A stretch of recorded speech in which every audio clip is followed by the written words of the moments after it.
ஹல்லேலூயா. ஸ்தோத்திரம் ஆண்டவரே, ஸ்தோத்திரம் ஆவியானவரே, மே துதிக்கிறோம், மே ஸ்தோத்திரிக்கிறப்பா.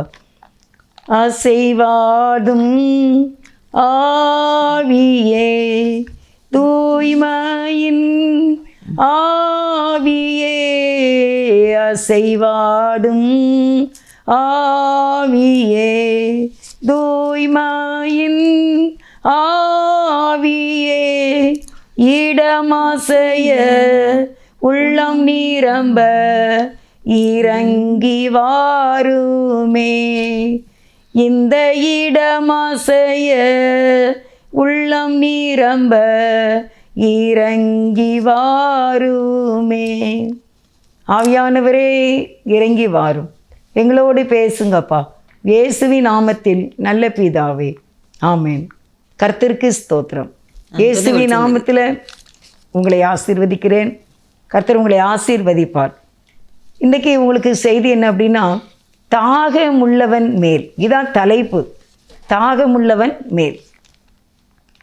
ஏசாயா 44வது அதிகாரம் 3வது வசனம்.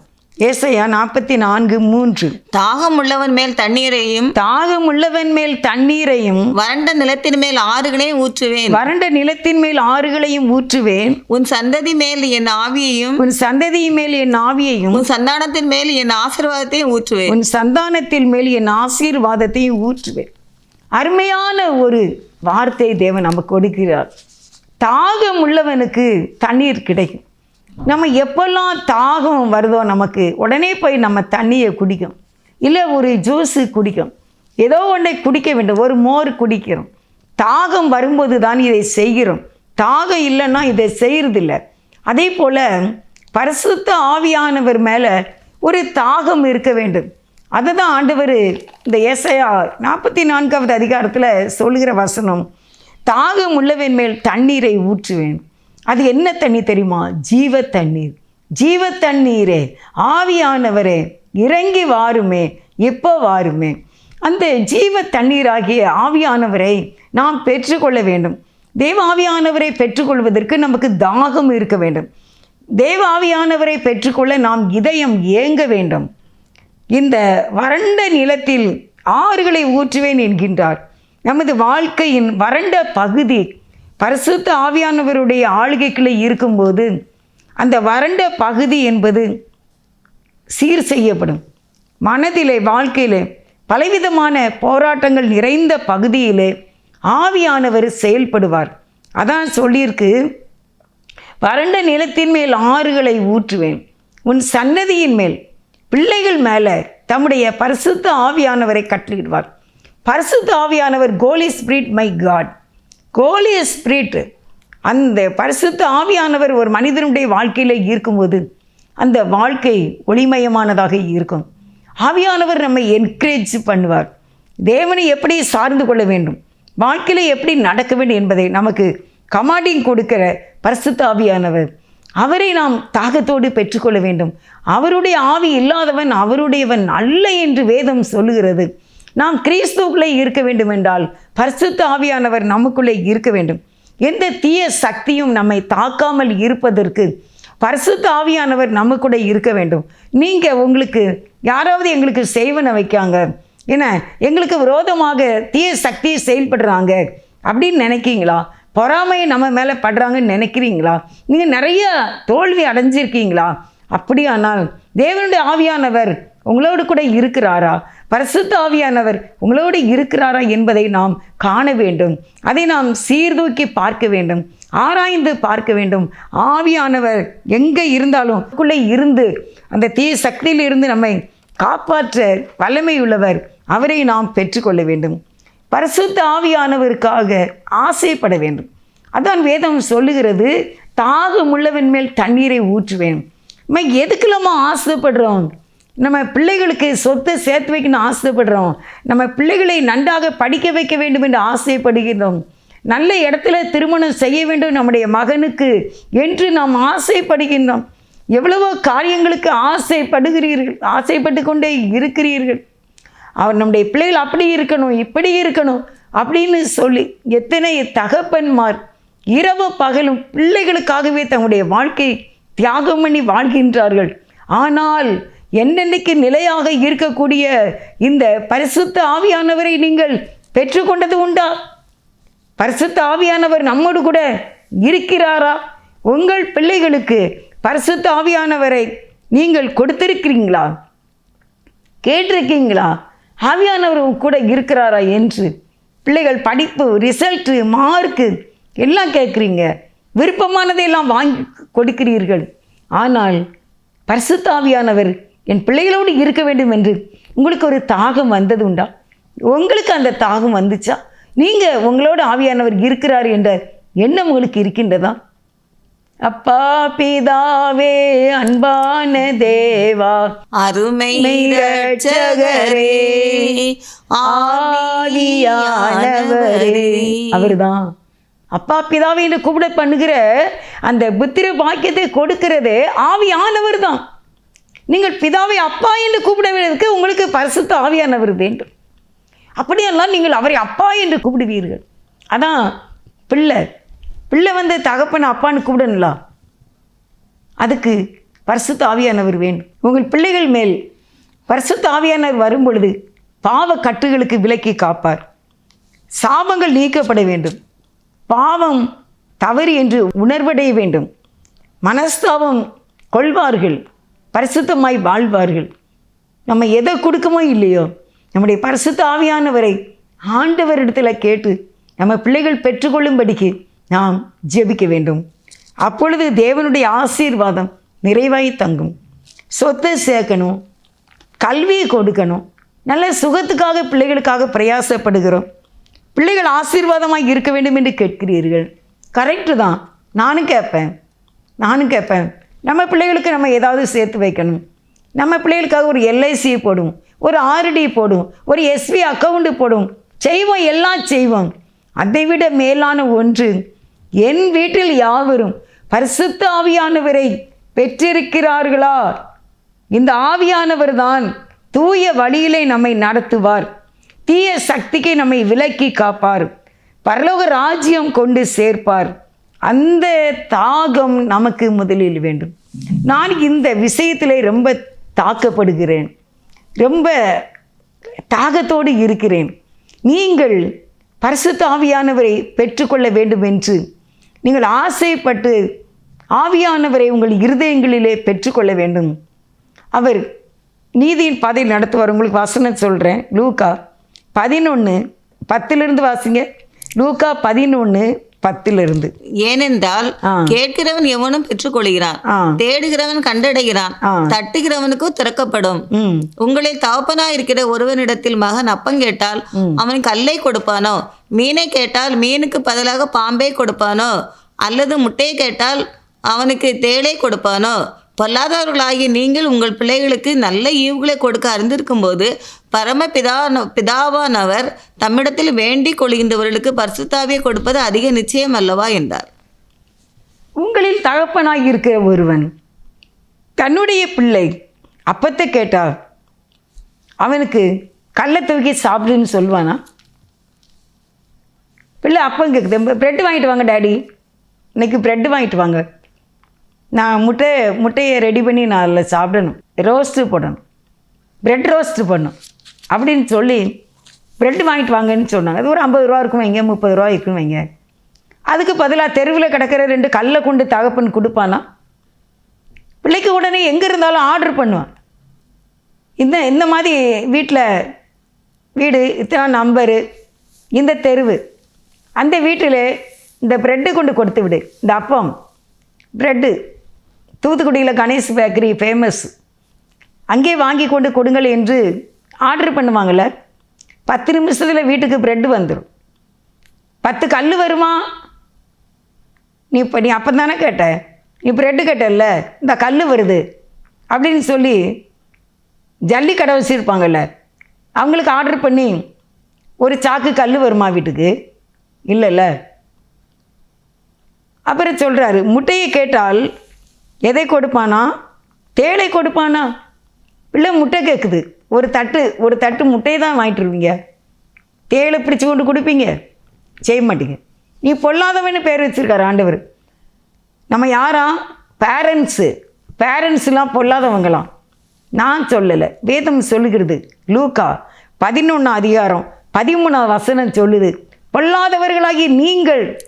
நீ பொல்லாதவன் தான்ப்பா, நீனும் பொல்லாதவன் தான், அம்மாவும் பொல்லாதவன் தான், அப்பாவும் பொல்லாதவங்க தான். பொல்லாத நீனே உன் பிள்ளைக்கு பிரெட்டு தான் வாங்கி கொடுக்கணும், முட்டை தான் கொடுக்கணும்னு நீ நினைக்கும் போது உங்கள் பரமபிதா எப்படியா? பரமபிதா தம்மிடத்தில் வேண்டிக் கொள்கிறவர்களுக்கு பரிசுத்த ஆவியை கொடுப்பது அதிக நிச்சயம் அல்லவா?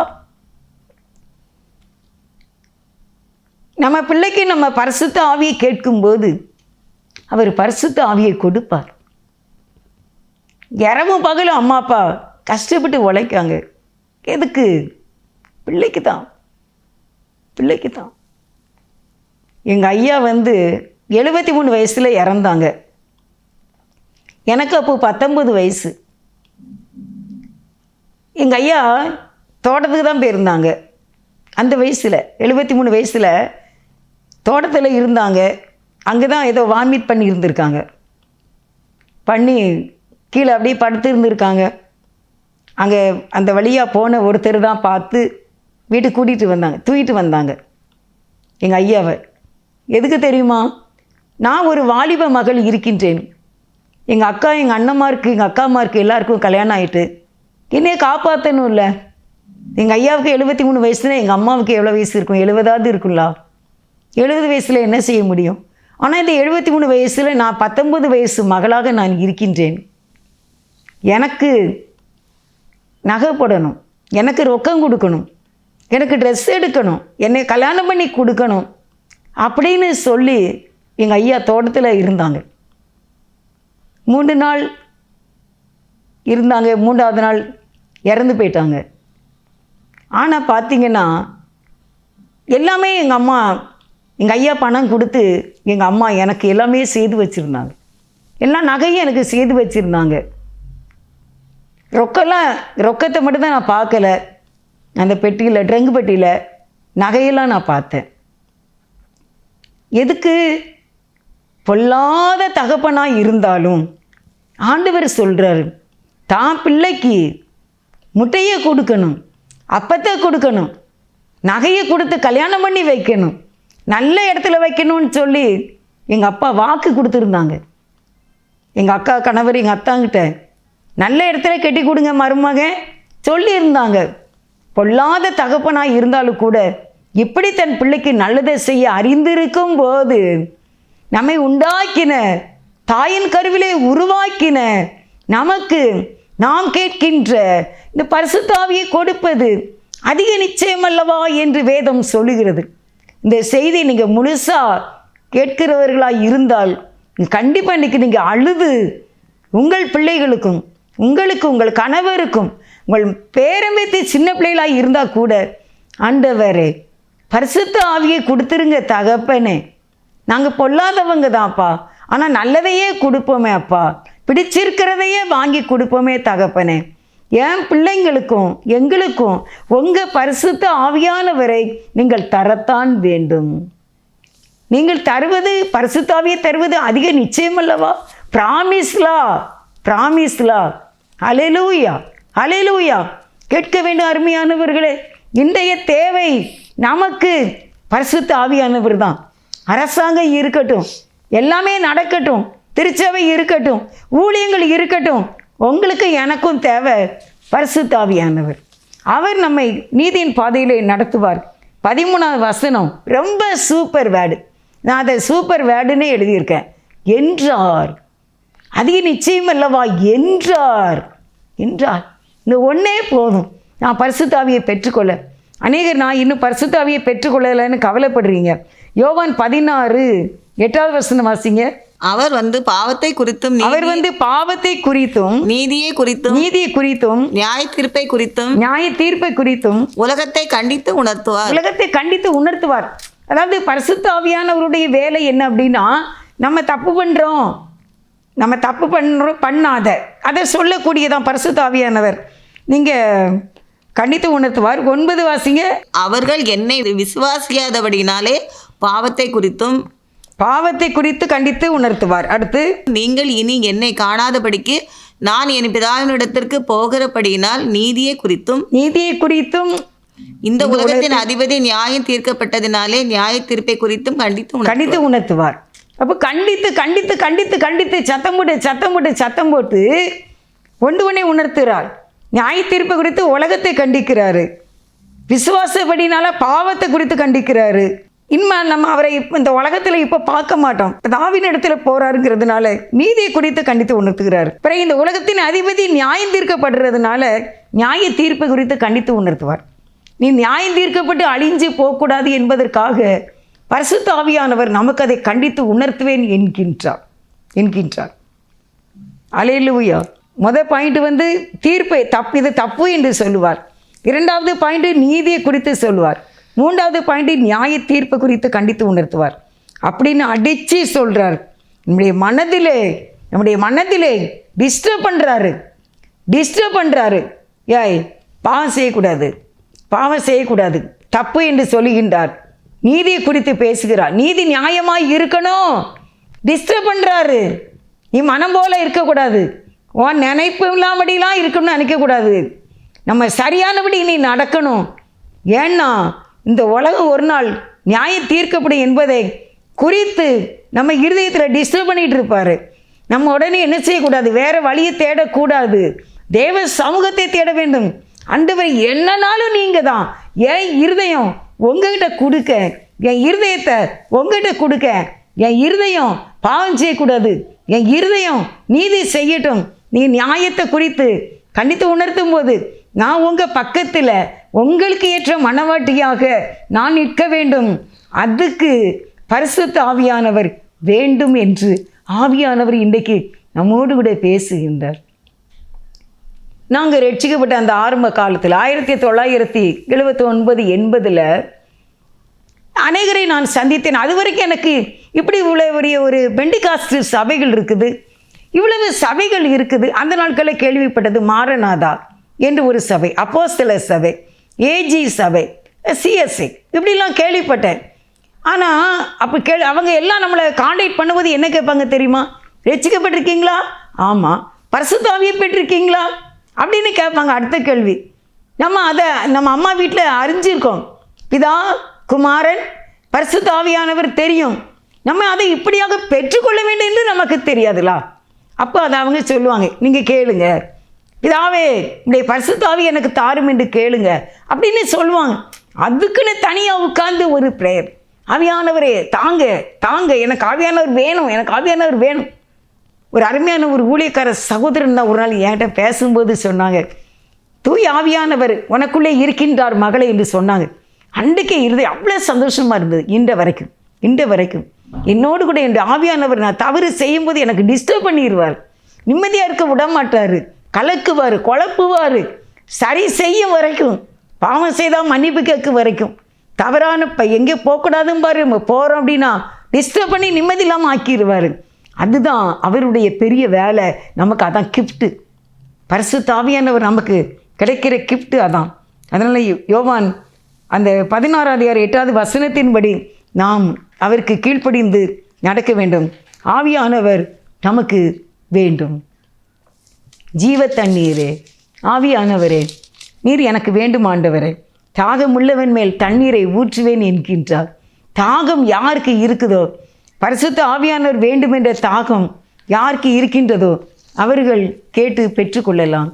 தாகமுள்ளவன் மேல் தண்ணீரை ஊற்றுவேன் என்றீர், வறண்ட நிலத்தில் ஆறுகளை ஊற்றுவேன் என்றீர்.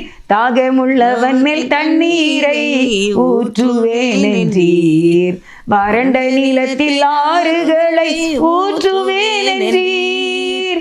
ஊற்றுமையா வல்லமையை ஆசையோடு காத்திருக்கிறேன், நான் ஆவலோடு காத்திருக்கிறேன். தாகமுள்ளவன் மேல் தண்ணீரை ஊற்றுவேன் என்றீர், வறண்ட நிலத்தில் ஆறுகளை ஊற்றுவேன் என்றீர். ஊற்றுமையா வல்லமையை தாகத்தோடு காத்திருக்கிறேன், நான் தாகத்தோடு காத்திருக்கிறேன். ஆண்டவா பிரசன்னமாகி ஜீவன் ஊதி உயிர்ப்பியும், ஆசை காட்டும் தாசர் மீதில் ஆசீர்வாதம் ஊற்றிடும். அருள் மாறி எங்கள் பேரில் வருஷிக்க பண்ணுவீர், ஆசையோடு நிற்கிறோமே ஆசீர்வாதம் ஊற்றுவீர். தேவரீரின் பாதத்தண்டை ஆவலோடே கூடினோம், உந்தன் திவ்ய அபிஷேகம் நம்பி நாடி அண்டினோம். அருள் மாறி எங்கள் பேரில் வருஷிக்க பண்ணுவீர், ஆசையோடு நிற்கிறோமே ஆசீர்வாதம் ஊற்றுவீர். ஆண்டவா மெய் பக்தர் செய்யும் வேண்டுகோளை கேட்கிறீர், அன்பின் சுவாலை எங்கள் நெஞ்சில் இன்று மூட்டி நிற்கிறீர். அருள் மாறி எங்கள் பேரில் வருஷிக்க பண்ணுவீர், ஆசையோடு நிற்கிறோமே ஆசீர்வாதம் ஊற்றுவீர். தாசர் தேடும் அபிஷேகம் இயேசுவே கடாட்சியும், பெந்தேகோஸ்தின் திவ்ய ஈவை தந்து ஆசீர்வதியும். அருள் மாறி எங்கள் பேரில் வருஷிக்க பண்ணுவீர், ஆசையோடு நிற்கிறோமே ஆசீர்வாதம் ஊற்றுவீர். வாரும் வாரும் மகத்துவ தேவனே, வல்லமையாக இப்போ வந்திடும், வல்லமையாக இப்போ வந்திடும். மகிமை சொரூபனே மாவல்ல தேவனே, மகிமை சொரூபனே மாவல்ல தேவனே, மன்னா வந்தாசீர்வாதம் தாருமே, மன்னா வந்தாசீர்வாதம் தாருமே. வாரும் வாரும் மகத்துவ தேவனே, வல்லமையாக இப்போ வந்திடும். தாய் தந்தை நீர்தாமே தற்பராய் எங்கட்கு, தாய் தந்தை நீர்தாமே தற்பராய் எங்கட்கு. தரணியில் வேறோர் துணை இல்லையே, தரணியில் வேறோர் துணை இல்லையே. வாரும் வாரும் மகத்துவ தேவனே, வல்லமையாக இப்போ வந்திடும், வல்லமையாக இப்போ வந்திடும். பாவத்தை வெறுத்து பாவியை நேசிக்கும், பாவத்தை வெறுத்து பாவியை நேசிக்கும். பரிசுத்த ராஜனே நீர் வாருமே, பரிசுத்த ராஜனே நீர் வாருமே. வாரும் வாரும் மகத்துவ தேவனே, வல்லமையாக இப்போ வந்திடும், வல்லமையாக இப்போ வந்திடும். இவ்வித பாக்கியம் ஏழைகள் எங்கட்கு, இவ்வித பாக்கியம் ஏழைகள் எங்கட்கு. ஈந்தாலும் உமக்கென்றும் ஸ்தோத்திரம், ஈந்தாலும் உமக்கென்றும் ஸ்தோத்திரம். வாரும் வாரும் மகத்துவ தேவனே, வல்லமையாக இப்போ வந்திடும், வல்லமையாக இப்போ வந்திடும். தாகமுள்ளவன் மேல் தண்ணீரை ஊற்றுவார். அவர் அப்படியான ஒரு தேவன். இந்த நாளிலும் அதற்காக ஜெபிப்போம், தேவ சமூகத்திலே ஜெபிப்போம். ஆவியானவரே, நீங்கள் எனக்கு வேண்டும், என் பிள்ளைகளுக்கு வேண்டும், எங்கள் குடும்பத்துக்கு வேண்டும். நாங்கள் தாகத்தோடு இருக்கிறோப்பா. உம்முடைய பரிசுத்த ஆவியானவரை நாங்கள் பெற்றுக்கொள்ளும்படிக்கு நாங்கள் இப்பொழுது தாகத்தோடு உடைய சமூகத்துக்கு வந்திருக்கிறோம். உடைய பரிசுத்த ஆவியினால் எங்களை நிரப்பி எங்களை ஆசீர்வதிக்க வேண்டும் என்று ஜெபிக்கிறோம் ஆண்டவரே. பரிசுத்த ஆவியானவரை கேட்கின்ற யாவரும் பரிசுத்த ஆவியானவரை பெற்றுக்கொள்ள எங்களோடு கூட நீங்க தங்கி தாபரிக்க வேண்டும் என்று பரிசுத்த ஆவியானவரை உடைய கருத்திலே கொடுக்கிற ஆண்டவரே. நீர் என்னைக்கும் எங்களோடு இருந்து நீதியின் பாதையில நடத்துங்க, எங்களை ஆசீர்வதிங்கப்பா. இந்த நாளில கூட மக்களுடைய கண்ணீரை துடைங்கப்பா. வேதனைகள், பாடுகள், சஞ்சலங்கள், தவிப்புகளில் இருந்து எசப்பா ராஜா நீ விடுதலை கொடுப்பீராக, விடுதலை கொடுப்பீராக. சமாதானம் உண்டாவதாக, சந்தோஷம் உண்டாவதாக. ஆசீர்வதிங்க தகப்பனே. உம்முடைய பிள்ளைகளுக்கு கர்த்தர்தாமே பெரிய காரியங்களை செய்யுங்க ஆண்டவரே. தோமை நம்பி இருக்கிறார்கள், உம்முடைய பாதத்திலே வந்திருக்கிறார்கள். நீர் இவர்களை ஆசீர்வதிக்கவே ஆசீர்வதித்து பெருகவே பெருக பண்ணுங்கப்பா. ஏசப்பா எங்களுடைய ஜெபத்தை கேட்டதுக்காய் நன்றிப்பா. பெரிய காரியங்களை செய்ய போறதுக்காய் நன்றி ஆண்டவரே. வேதம் சொல்லுகிறது, நீ பயப்படாதே, நீ கலங்காதே, நீ திகையாதே, நான் உன் தேவன், உன்னை பலப்படுத்துவேன், சகாயம் பண்ணுவேன், நீதியின் வலது கரத்தினால் உன்னை தாங்குவேன் சொன்னீங்க. இங்க இருக்கிற யாரும், இந்த செய்தியை கேட்கிற யாரும் பயப்படாமல் இருக்க உதவி செய். ஏந்துகிறவர், தாங்குகிறவர், தப்புவிக்கிறவர், இல்லை வழி நடத்தி பாதுகாத்துக் கொள்ளும்படிக்கு இல்லை தரைவிட்டு தாழ்த்தி இந்த ஜெபத்தை ஏறெடுக்கிறோம். எங்கள் மேல் இரக்கமாயிரும் இயேசுவே. இந்த ஏழைகளை மறவாதே, கண்மணியை போல காத்துக்கொள்ளப்பா. தரைவிட்டு தாழ்த்தி இந்த ஜெபத்தை ஏறெடுக்கிறேன். இயேசுவின் நாமத்தில் வேண்டிக் கொள்கின்றேன், ஜீவனுள்ள நல்ல பிதாவே. ஆமேன், ஆமேன். God bless you.